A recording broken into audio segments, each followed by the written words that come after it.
Next up, we have Quincy Koczka. That's the kind of welcome I want to hear. Quincy's another founding member of the Industrial Art Studio. His work explores the synergy between physical making and critical thinking, rooted in material experimentation and design heritage. Tonight, he'll share how IAS is creating space, not just for work, but for ideas. Let's hear how craft becomes culture at IAS.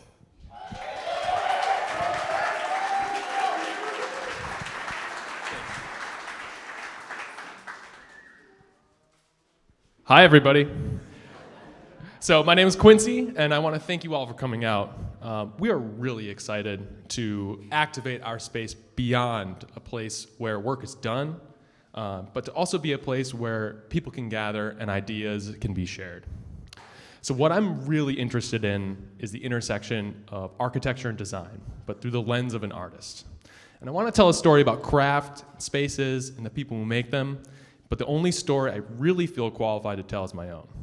So this is me, 8 years old, with this like super cool new toy that my dad got me.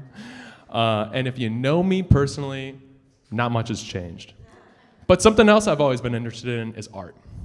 And as a kid, I always thought it would be so cool to be able to express myself creatively and make a living by doing that. These are some drawings that I've made over the years, and this top one on the left is actually from like when I was in high school, and the other two are maybe a little bit more recent. Although I was really interested in art, I wasn't sure that art school was the right move for me. So I went to go study architecture at UB, but I was also exposed to woodworking and the world of wood turning. I bought a lathe and started trying to create turnings and gained a lot of experience and broke a lot of stuff. Despite that, I started to gain some proficiency. And the art that I was once making and putting on paper eventually started to take place in a physical space. Turning became a way to express and challenge myself with new techniques and started to inform the way I was thinking about design and architecture. So while I was having a ton of fun creating all of these smaller pieces, I was beginning to find that they were just that, smaller works. Everything at this point I was making existed on the scale of a singular object, something you could hold in your hand, and I wanted to go beyond that threshold. So the next logical step is to create objects.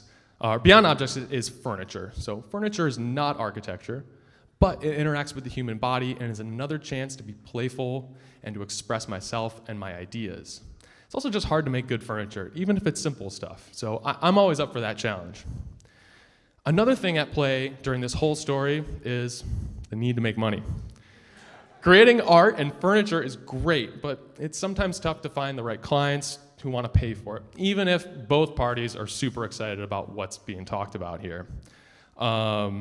But I found out that by the skills I was learning by trying to make my own art were creating other opportunities for me to create millwork and architectural objects that were helping to keep the architectural heritage of the city intact. My wood turning journey started by making bowls and plates and other turnings, but I became interested in this other discipline, which was spindle turning, traditional hand spindle turning. I really would have never guessed that this would provide me with a niche to produce a livelihood, and whether it was 1 or 100 pieces, creating these architectural objects allowed me to contribute to the development of spaces.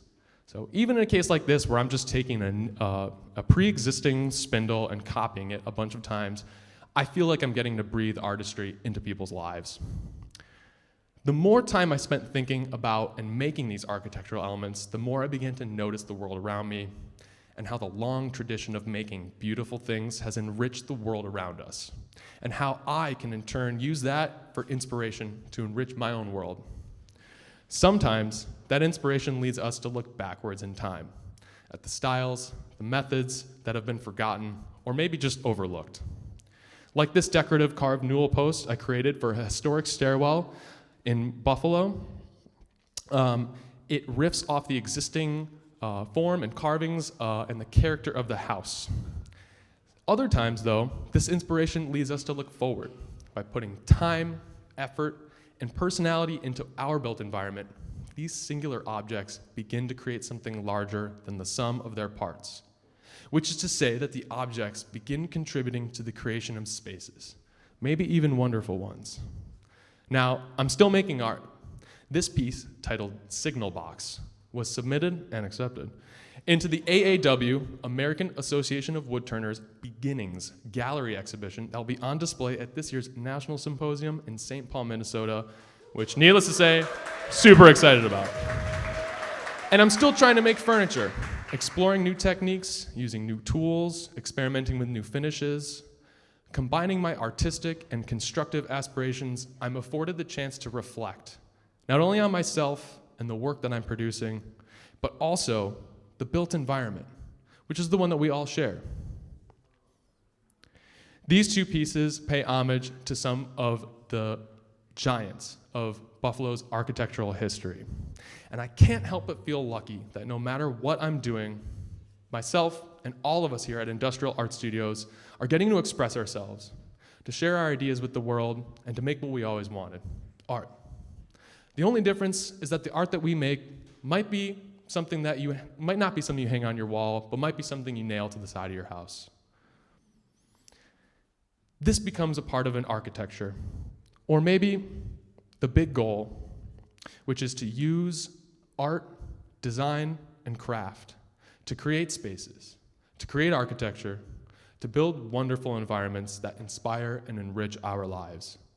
That connects us to the past, appreciates our present moment, and hopefully lays the groundwork for a brighter future. Thank you, guys.